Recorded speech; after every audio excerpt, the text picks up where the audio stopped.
पियाजे के संज्ञानात्मक विकास में हम लोगों ने इनके सिद्धांत से जुड़े हुए विभिन्न जो कठिन शब्द हैं उनके अर्थ को जाना।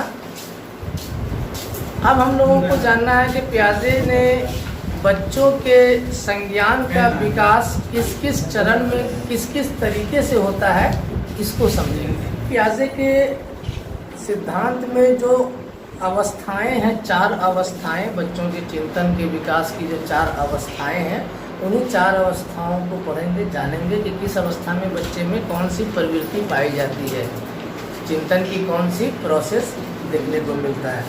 और चारों अवस्था का नाम भी आप लोगों को याद रखना है। पहली अवस्था का नाम क्या है? इंद्रिय जनित गामक अवस्था। उसके बाद दूसरे स्टेज का क्या नाम है? दूसरे स्टेज का नाम बताइए। पूर्व संक्रियात्मक अवस्था। उसी तरीके से फिर तीसरा स्टेज आ जाता है। हाँ, तीसरी अवस्था का नाम बताइए। तीसरी अवस्था का नाम है मूर्त प्रचलनात्मक।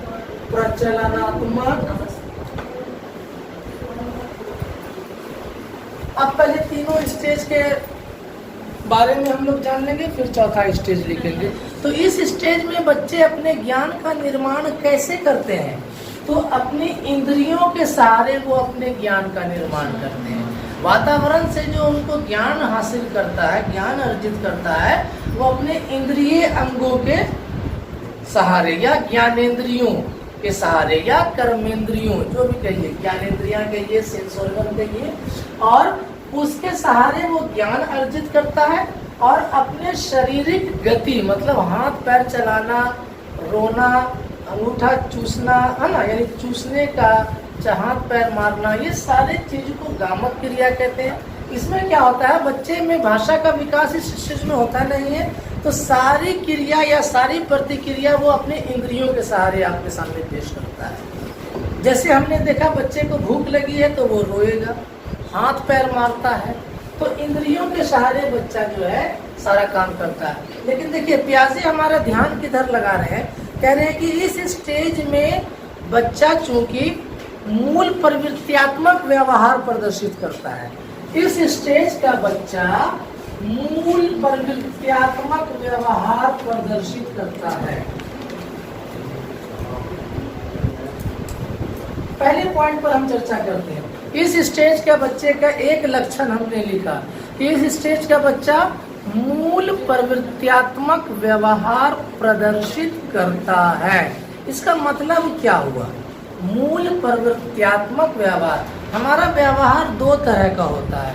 एक व्यवहार वो है जो हम यहाँ आकर सीख कर फिर वैसा व्यवहार कर रहे हैं। जैसे हम बोल रहे हैं, बकबक कर रहे हैं, ये हमने आके समाज में सीखा, पहले भाषा का विकास हुआ हमारा, उसके बाद हम इस भाषा का प्रयोग कर रहे हैं। अच्छा, दूसरा व्यवहार हमारा क्या है? एक ऐसा व्यवहार भी हम करते हैं जिसको हमें सीखने की आवश्यकता नहीं पड़ी, हमें सीखने की जरूरत नहीं पड़ी है जिस व्यवहार को, उसको हम लोग कहते हैं मूल प्रवृत्त्यात्मक व्यवहार। और जिस व्यवहार को हमें सीखना पड़ा, अधिगम करना पड़ा, उसे हम मूल प्रवृत्त्यात्मक व्यवहार नहीं कहेंगे, अधिगम के द्वारा प्राप्त व्यवहार कहेंगे, है ना। मूल प्रवृत्ति वैसी प्रवृत्ति जिसको बच्चा सीखता नहीं है। अब पैदा होने के बाद बच्चा क्या क्या करने को दिखता है, क्या क्या हमें दिखता है? रोना, तो रोना तो वो आकर नहीं सीखा, किसी को रोते देखा नहीं है। हाथ पैर चलाना, चूसना, कुछ भी चीज हाथ में देंगे वो चूसने के लगता है ना। अच्छा, बत्तख के बच्चे को अभी अंडे से निकला, उसको पानी में फेंक दिए, वो तैरना जानने लगता है, वो सीखा तो नहीं है। तो मूल प्रवृत्त्यात्मक व्यवहार जो हमें पैदाइशी हम सीख कर आए हैं, तो छोटे बच्चे का ये स्टेज जो है मूल प्रवृत्ति पर आधारित रहता है ना। इस स्टेज में बच्चा मूल प्रवृत्त्यात्मक व्यवहार करता है, यानी उसका जो भी अधिगम हो रहा है, जो भी सीख रहा है, वो अपनी मूल प्रवृत्तियों के जरिए, है ना। ये दूसरा लक्षण है प्रतिवर्त क्रियाएं। अब प्रतिवर्त क्रिया क्या होता है? प्रतिवर्त क्रिया वैसी क्रिया जिसको हम दोहराते हैं, रिपीट करते हैं। रिपीट करने वाली प्रक्रिया, एक ही क्रिया को वो बार बार कर रहा है। छोटे बच्चे को हम नेपल खरीद के रेडीमेड दे देते हैं, मुंह में रखे रहता है ना, चूसते रहता है, उसे लग रहा है कि हम फीडिंग कर रहे हैं। ये वो क्या, उसकी जो आदत है चूसना, वो चूसने की प्रतिवर्त क्रियाओं को दोहरा रहा है ना। और उसके बाद क्या करता है, आगे चल करके अनुकरण की प्रक्रिया। ये अनुकरण का मतलब नकल करता है बच्चा, नकल उतारना शुरू कर देता है। छोटा बच्चा, यहाँ पर एज को ध्यान में रखना, 0 से 2 साल। ऐसा नहीं समझना कि सर ये नकल करना 3 महीने में बच्चा नकल करने लगता है, ये बात नहीं हो रही है कि 3 महीने में ही नकल। 2 साल के अंदर आप गौर करें अपने परिवार में कि किसी स्टेज में बच्चा दोहराने की प्रवृत्ति पाई जाती है। हो सकता है 9वें महीने में, 12वें महीने में ऐसा गुण आपको देखने को मिलेगा। अच्छा, और सा कौन कौन सा लक्षण होता है? प्रयत्न एवं त्रुटि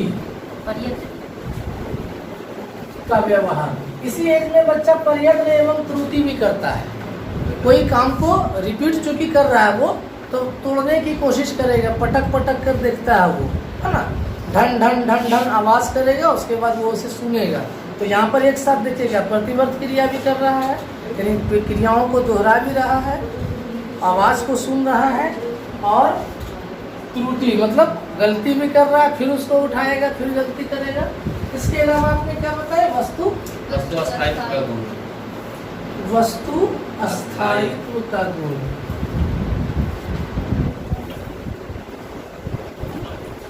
वस्तु अस्थायित्व का गुण अंतिम स्टेज में जाते जाते उसे वस्तु अस्थायित्व का गुण उसमें आ जाता है। अब ये वस्तु अस्थायित्व का गुण क्या है समझिए।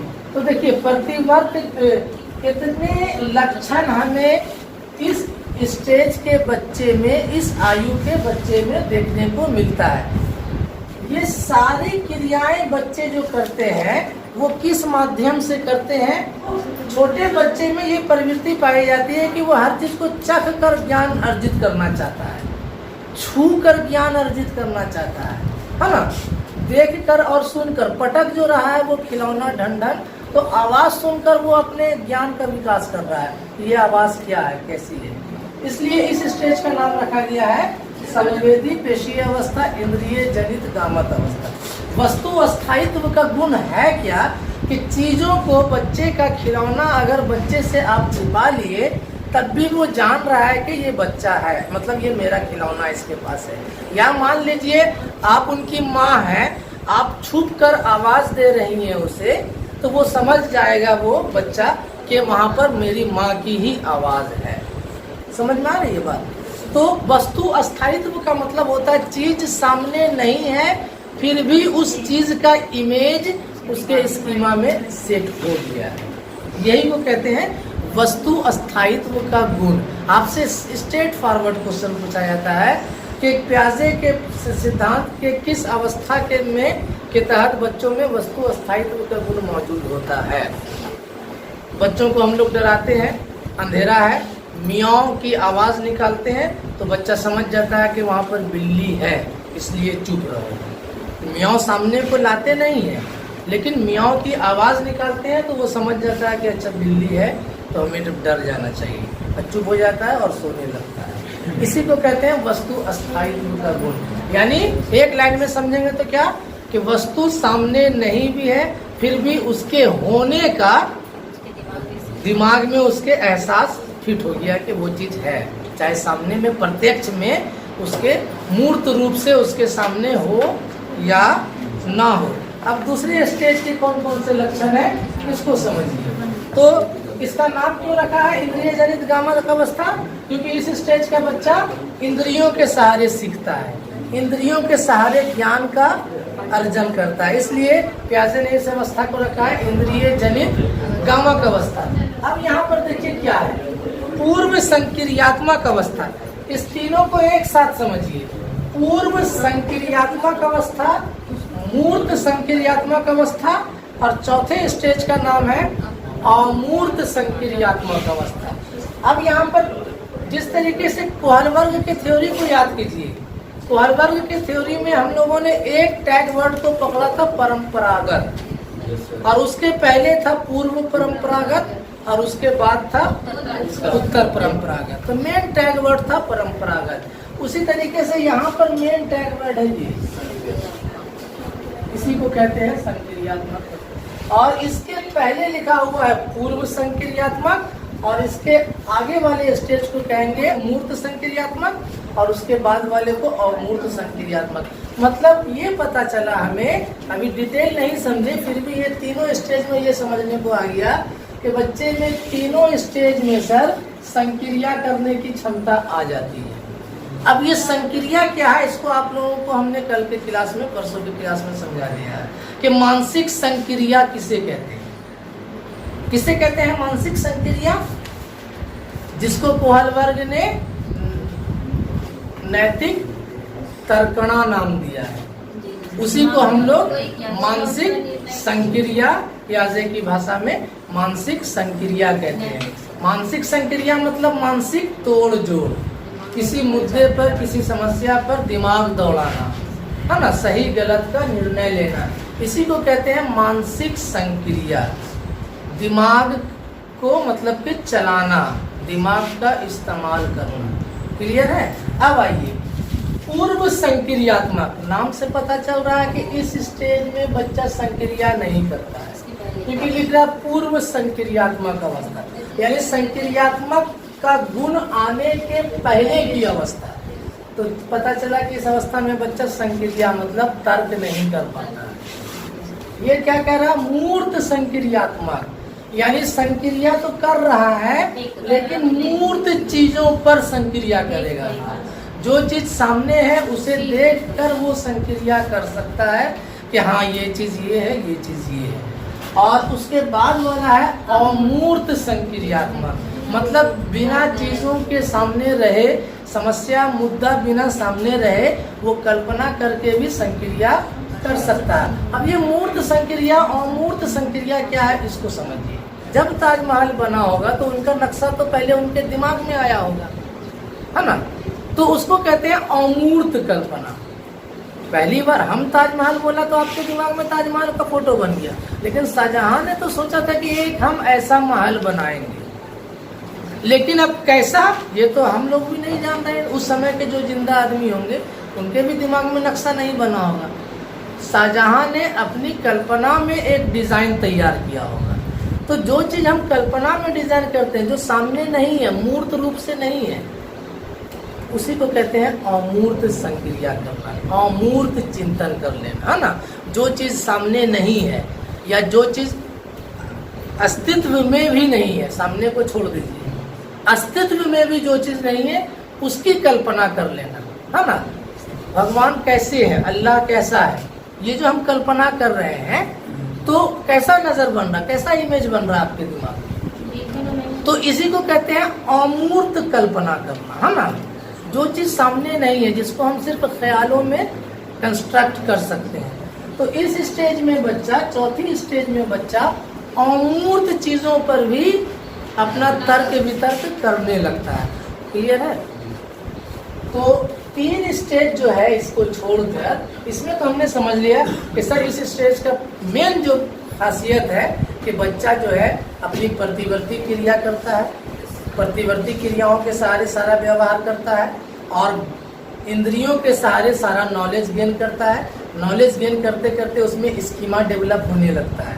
उसी स्कीमा डेवलप के को क्या कह रहे हैं, वस्तु स्थायित्व का गुण विकसित हो जाता है। लेकिन अब यहाँ पर क्या होता है, परचलनात्मक या संक्रियात्मक अवस्था। संक्रिया का वर्ड का मीनिंग खाली आप लोगों को याद रखना, जैसे आज भूल गए, भूलना नहीं है। संक्रिया मतलब दिमागी तोड़ जोड़ करना, दिमाग दौड़ाना, सिंपल भाषा में। अब इस अवस्था में भाषा का विकास हो जाता है। सबसे पहली बात,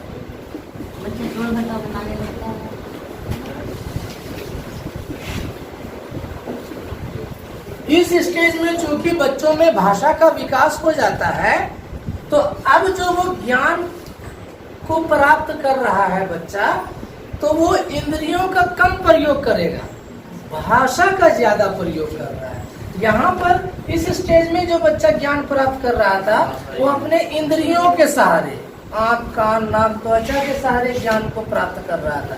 लेकिन इस स्टेज में एक और हथियार बच्चे के पास आ जाता है। इंद्रियों का तो प्रयोग कर ही रहा है, साथ ही साथ वो भाषा का भी प्रयोग करने लगा।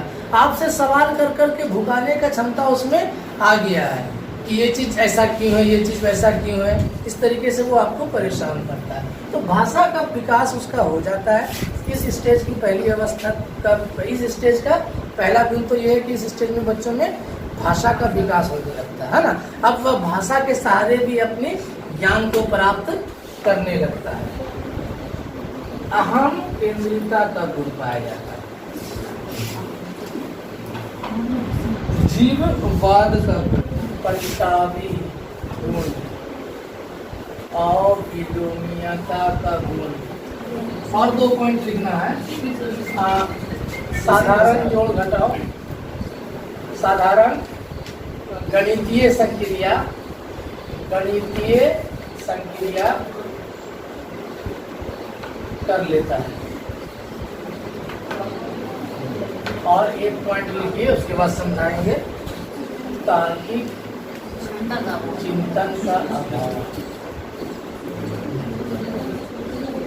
गौर कीजिए आप, पूर्व संक्रियात्मक अवस्था में बच्चों में कौन कौन से लक्षण देखने को मिलते हैं। सबसे पहले लिखिए भाषा का विकास, कि इस स्टेज में बच्चों में भाषा का विकास हो जाता है। दूसरा लिखे अहम केंद्रिता का गुण, ईगोसेंट्रिक बच्चा होता है, यानी इस स्टेज के बच्चों में स्वार्थ की भावना ज्यादा देखने को मिलेगी। वो समझता है, यानी उसकी दुनिया, उसका जो दिमाग का समझ होता है, वो समझ होता है कि ये सब कुछ मेरे लिए है, सब कुछ मेरा है, किसी दूसरे का इस पर हक नहीं है। इस एज का बच्चा, 2 से लेकर के 7 साल का बच्चा, वो पापा को भी सिर्फ अपना पापा समझता है, अम्मी को भी सिर्फ अपनी अम्मी समझता है। उसका छोटा भाई या उसका रिश्तेदार कहता भी है कि ये मेरी बुआ है या मेरी अम्मी है, उसको चिढ़ाने के लिए, तो वो बच्चा रोने लगता है कि नहीं ये मेरी अम्मी है। खिलौना के लिए देखिएगा कि मार हो जाएगा बच्चे, ये मेरा खिलौना है, मेरे पापा लाए हैं, ठीक है। दूसरे का चप्पल ले करके अपना चप्पल बना लेता है, उसको कहता है कि मेरा चप्पल। समझ रहे हैं।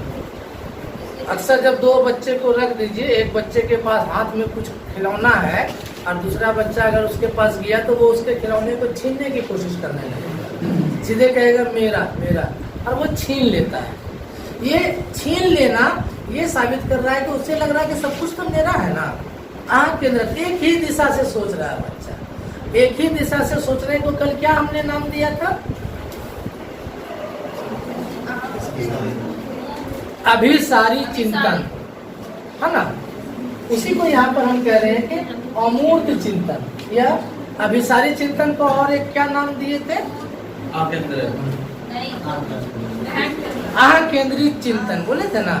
आहा केंद्रिता का गुण पाया जाता है, इसका मतलब है कि उसमें अभिसारी चिंतन का गुण पाया जाता है। तो आहा केंद्रिता का गुण या अभिसारी चिंतन का गुण, अभिसारी चिंतन का गुण क्लियर है। यहाँ पर हमने लिखा कि बच्चे में, कहीं पे लिखा नहीं है लेकिन समझ लीजिए कि इस स्टेज में बच्चे में चिंतन का विकास हो जाता है। बच्चा चिंतन करना शुरू कर देता है, मतलब सोचना समझना शुरू कर देता है। लेकिन चिंतन में 2 विशेषता पाई जाती है। एक विशेषता तो ये कि अभिसारी चिंतन करता है, वन साइडेड सोचता है, एक तरफा सोचता है। और दूसरा क्या है कि वो तार्किक चिंतन नहीं कर सकता है, लॉजिकल जो है चिंतन नहीं कर सकता, सीधा सीधी चिंतन कर सकता है। गिनती तो बच्चा सीख जाता है इस अवस्था में, बच्चों में गिनती का जो है विकास हो जाता है, साधारण गणितीय संक्रिया करने लगता है। मतलब गणितीय संक्रिया मतलब मैथमेटिकल जोड़ घटाव, कैलकुलेशन, है ना। संक्रिया मतलब कैलकुलेशन कह सकते हैं। जोड़ घटाव 2, 4, 6, 8, 12 ये कर लेगा कि 10 रुपये में 2 रुपये मिलाएंगे तो कितना होगा, वो 12 रुपया कह देगा। लेकिन अगर आप कहिएगा कि 10 रुपये में कितना रुपया मिलाएंगे तो 12 रुपया हो जाएगा, उजरा जाएगा।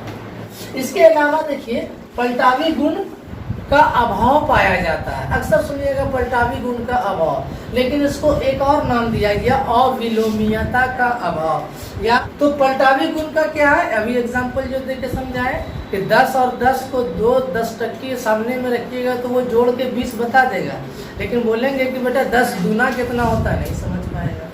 10 में 2 रुपया मिलाएंगे तो कितना बनेगा ये बता देगा। लेकिन 10 में कितना बनाएंगे जो 2 रुपया, 10 में कितना मिलाएं जो 12 बन जाए। तो पलटावी गुण का मतलब समझ में आ गया। संरक्षण का अभाव पाया जाता है। संरक्षण का अभाव का मतलब होता है कि इस स्टेज में बच्चे को चीजों के प्रति कंजर्वेशन मतलब संरक्षण करने की क्षमता विकसित नहीं होती है। सरल भाषा में अगर समझना है तो ये देखिए कि इस उम्र का बच्चा अपने सामान का ख्याल नहीं करेगा, जो सामान जहाँ जैसे तैसे फेंक देता है। जैसे मान लीजिए कि स्कूल से आया, आपका ये 2 से 7 साल का ना बच्चा है, 6 साल का बच्चा स्कूल से आया पढ़कर, जूता वहाँ, टाई वहाँ, बैग वहाँ, यहाँ पे। तो इसी को कहते हैं कि बच्चों में अपने चीज़ों के प्रति संरक्षण का अभाव देखने को मिलता है। ठीक है। या संक्रिया की बात करेंगे मतलब चिंतन की बात करेंगे तो चिंतन को वो एक स्टैट मतलब दिशा, एक स्थायित्व नहीं दे पाता है। वो कभी इस चीज़ के बारे में चिंतन कर रहा है, कभी इस चीज़ के बारे में चिंतन कर रहा है, कभी उस चीज़ के बारे में चिंतन, यानी किसी एक टॉपिक पर वो अपने थॉट को केंद्रित नहीं कर सकता है कि हाँ इसका मतलब ये है। जैसे मान लीजिए कि आज आप बता दिए कि तुम्हें आना है, जूता खोल के यहाँ रखना है, लेकिन कल फिर वो वही काम करेगा, क्योंकि वो आपके इस सीख को, इस ज्ञान को अपने चिंतन में केंद्रित, संरक्षित नहीं कर पाया। इस एज का बच्चा अक्सर आपकी बात नहीं मानता, आप जिस चीज से मना करेंगे वही करेगा। ठीक ना। डांट रहे हैं कि मोबाइल रखो, हाँ रख रहे हैं, फिर वही करेगा। डांट रहे हैं कि उसको मत छेड़ो, फिर वही छेड़ेगा। यानी इस तरीके से वो करता है। जिस जोन सा तंबी आप दीजिए बच्चे को, वो गलतियां वो फिर करेगा। मतलब क्या है कि वो बच्चा बदमाश है? नहीं, उसमें संरक्षण का अभाव पाया जाता है। आपने जो उसे ज्ञान दिया, उस ज्ञान को वो संरक्षित कर ले अपने चिंतन में, ये चीज उसमें पाया नहीं जाता है। ठीक है। तो पूर्व संक्रियात्मक अवस्था के मोटा मोटी 4 गुण आपको याद रखना है। भाषा का विकास हो जाता है, पलटावी गुण का अभाव होता है, तर्क तो करना शुरू कर देता है लेकिन तार्किक चिंतन नहीं करता है, चिंतन तो करना शुरू कर देता है लेकिन तार्किक लॉजिकली नहीं कर सकता है, या एक ही दिशा में वो चिंतन करता है। ठीक है। क्योंकि चिंतन करने का विकास यहाँ से शुरू हो जाता है, शुरुआती दौर का चिंतन होता है, तो वो ज़्यादा चिंतन वो नहीं कर पाता है। और संरक्षण का अभाव पाया जाता है, पलटावी गुणों का अभाव पाया जाता है ना। 4 बात याद रखना, संरक्षण का अभाव, पलटावी गुणों का अभाव, अभिसारी चिंतन या आंख केंद्रिता का गुण, है ना, और विलोमीयता का गुण। इस तरीके से आपको याद रखना। कौन सी अवस्था में? ये सब कमी न बता रहे हैं हम, तो ये कमी कहाँ रहेगा? जब संक्रिया के पहले की अवस्था। लेकिन जितनी कमी आप यहाँ देख रहे हैं, ये सारी चीजों से लैस हो जाता है इस अवस्था में। यहाँ जितना कमी आप देख रहे हैं, उन सारे चीजों को फिर से वो डिफेक्ट आ जाता है इस अवस्था में। जैसे हाँ, एक पॉइंट और बताना भूल गए, जीववाद का गुण पाया जाता है बच्चे में, जीववाद का स्वभाव पाया जाता है। यानी इसी उम्र का बच्चा अपने जैसा ही सब चीज को समझता है कि हम बोल रहे हैं, हम खा रहे हैं, तो हमारा गुड़िया भी बोलेगा, खाएगा। ठीक है। चंदा मामा भी चल रहा है, हम भी चल रहे हैं। हमें गिराया है तो इसमें दीवार का, हमें चोट लगा सर में, तो इसका मतलब है दीवार की गलती है। तो ये सब चीज लक्षण जो हम बच्चे को देखते हैं कि दीवार को मार देते हैं कि इसने तुम्हें चोट लगाया, चलो इसको मार देते हैं, क्योंकि वो समझ रहा है कि ये जीव है, ये सजीव है। जैसे हम कर रहे हैं वैसे दुनिया का हर चीज है जो उसके आसपास में है, सब चीज को वो सजीव मानता है। समझ में आ रही है बात? जैसे देखिएगा कि किसी चीज से, किसी खिलौने से या गुड़िया से उसको चोट लग गई तो गुड़िया को पकड़ के टंगा देता है, तोड़ने लगता है, तोड़ तोड़ तोड़। उसको कोई तरह का टेंशन हो गया खिलौने से, तो खिलौने को पटक के तोड़ना शुरू कर देता है। तो जीववाद का लक्षण देखने को मिलता है। जीववाद समझ गए कि हर चीजों को सजीव समझना, सिंपल यही समझ लीजिए, हर चीजों को अपने जैसा सजीव समझना, जानदार समझना। चलिए तीसरा लिखिए।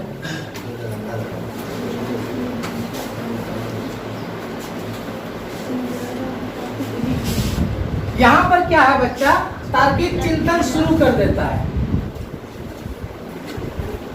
ऑप्शन समझिएगा, यहाँ पर कह रहे साधारणता गणितीय संक्रिया, तो वो हैवी करने लगता है। तार्किक चिंतन का यहाँ अभाव पाया जाता है, तो तार्किक चिंतन शुरू कर देता है।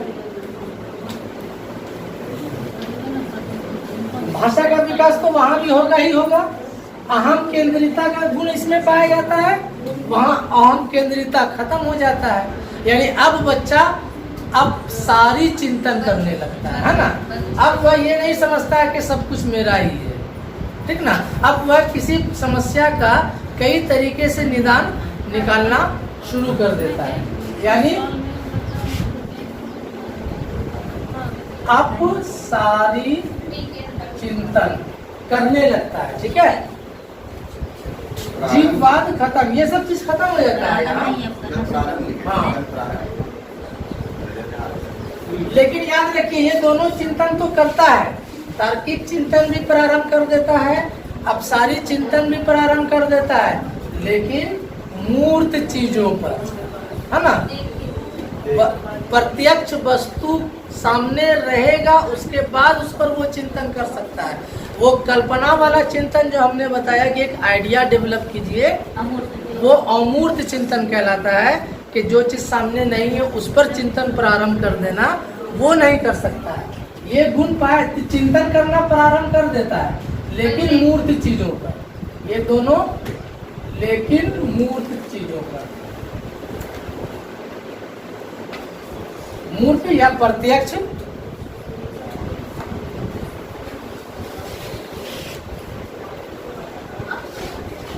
हो गया। आगे बढ़िए, यहाँ पर हम लिखे थे आ केंद्रन का गुण पाया जाता है, यहाँ विकेंद्रन का गुण पाया जाता है।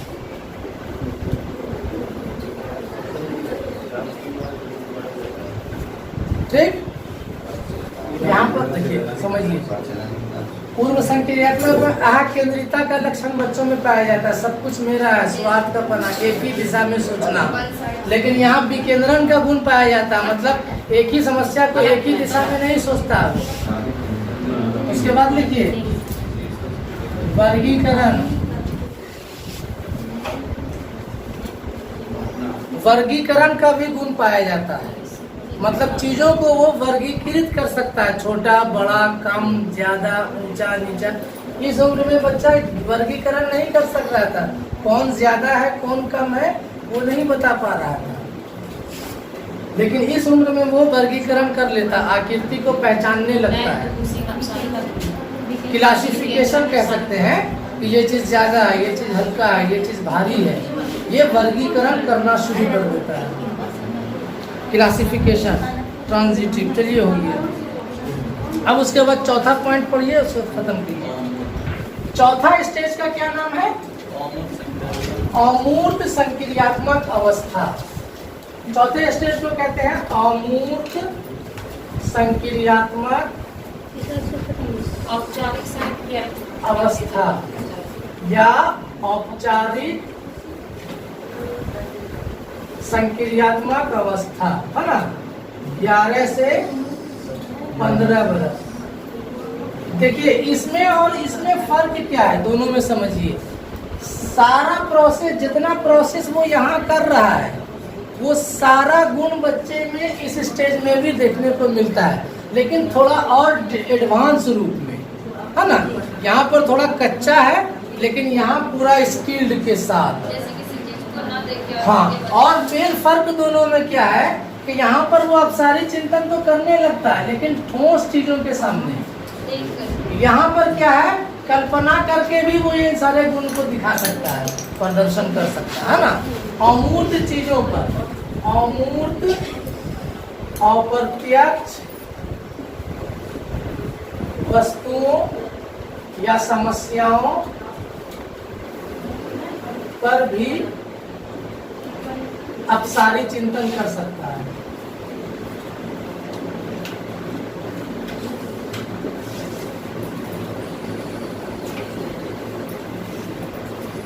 कथन कारण को समझने लगता है।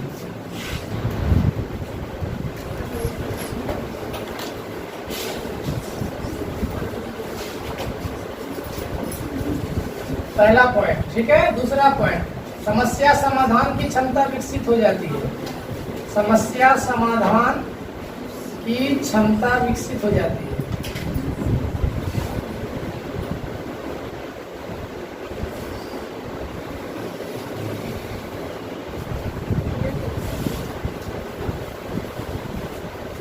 समस्या समाधान की क्षमता, तार्किक चिंतन प्रारंभ कर देता है, तार्किक चिंतन करने लगता है, विकसित हो जाता है।